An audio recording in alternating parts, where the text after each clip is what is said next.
grand format aujourd'hui avec Jérôme Zindi et son étrange véhicule. Jérôme, vous partez pour 100 km de Strasbourg, ça sera ce lundi. Et c'est un périple écolo, touristique et 100% alsacien. Exactement, merci beaucoup de cette invitation. Donc à partir de lundi, je pars pour un périple qui s'appelle 100 km autour de Strasbourg.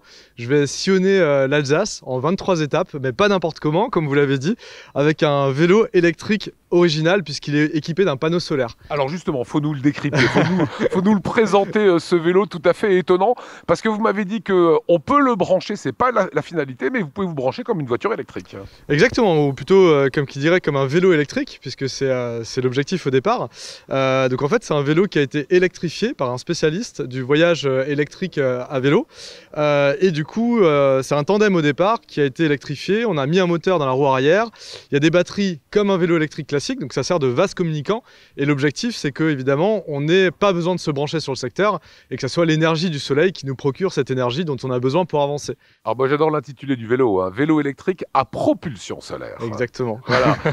Autonomie de ce vélo.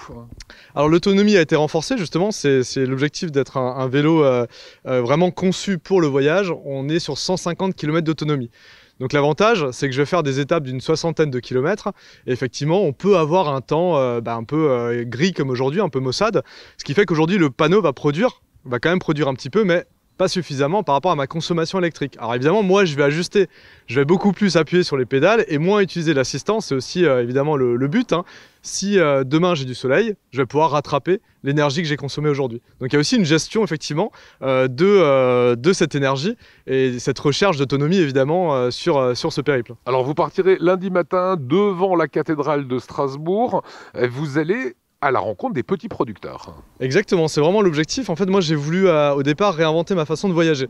J'ai beaucoup voyagé dans le monde entier. À un moment donné, j'ai pris conscience de mon impact environnemental. Je me suis rendu compte que tout ça, effectivement, ne contribuait pas au bon fonctionnement de la planète, hein, clairement, on peut le dire. Et donc, je me suis dit l'été dernier, je vais apprendre à voyager autour de chez moi. Donc, je suis parti d'Avignon un matin avec ce vélo.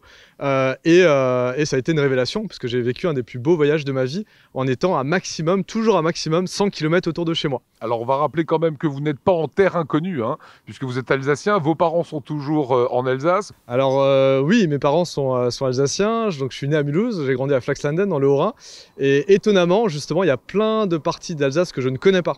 En fait. Donc là, en 23 étapes, je vais vraiment faire un tour d'Alsace, des bords du Rhin, en passant par le Sungau, les coteaux plaines des Vosges, les vallées vosgiennes. Donc en 23 étapes, je vais vraiment découvrir plein de villages que je ne connais pas, plein de secteurs d'Alsace que je ne connais pas. Alors vous avez fédéré autour de vous aussi des gens, hein. Il y a Nicolas Riffel évidemment, Voilà. qu'on connaît bien avec son grain de sel sur Alsace 20. Il y a Laetitia Blégé, ancienne Miss France de 2004. Quels vont être leurs rôles ?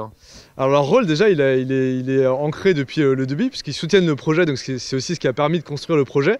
Et il va être aussi de participer du coup. Donc Laetitia fera 2 étapes avec nous et Nicolas fera 2 étapes aussi, une à Colmar et une à Obernai, donc en vélo aussi, pour partager ces kilomètres ensemble et puis évidemment aussi leur faire découvrir mon projet, mais qu'eux aussi me fassent découvrir leur partie de région, puisque évidemment c'est des ambassadeurs de l'Alsace, ils connaissent très bien leur territoire, leur secteur, et c'est aussi un plaisir du coup de partager l'aventure. Alors en bon communicant, eh bien, vous allez vous filmer le périple, il y aura des caméras qui seront sur le vélo, sur le casque j'imagine un petit peu partout, voir un caméraman qui vous suit parce qu'il y a une web série qui va notamment passer sur Alsace 20. Exactement, tous les jours, c'est un vrai défi technique du coup, parce qu'on va vraiment raconter ce voyage en vidéo, raconter chaque jour la rencontre, encore une fois, hein, c'est vraiment l'objectif de ce voyage, et vous pourrez le suivre effectivement sur les réseaux sociaux et sur Alsace 20, puisque vous nous faites ce plaisir de nous accompagner aussi et diffuser nos épisodes. Donc ça sera effectivement à J+1 puisqu'il y a le tournage et puis après il y a le montage. Donc on a un monteur effectivement qui va récupérer tous nos rushs et faire une petite vidéo pour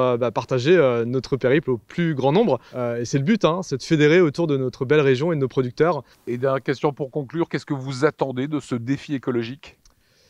Eh ben j'attends avant tout une aventure humaine. Et c'est ce que j'ai retenu sur mon voyage 100 km autour d'Avignon, ça a été justement toutes ces rencontres. Voyager seul, c'est une chose, mais on n'est jamais seul quand on voyage. On n'est jamais seul, et c'est ce que j'attends le plus. C'est ce côté partage, rencontre, et puis évidemment, sillonner l'Alsace, qui est ma région natale, la redécouvrir différemment aussi. Je pense que je ne suis pas au bout de mes surprises, et j'ai vraiment hâte de prendre le départ.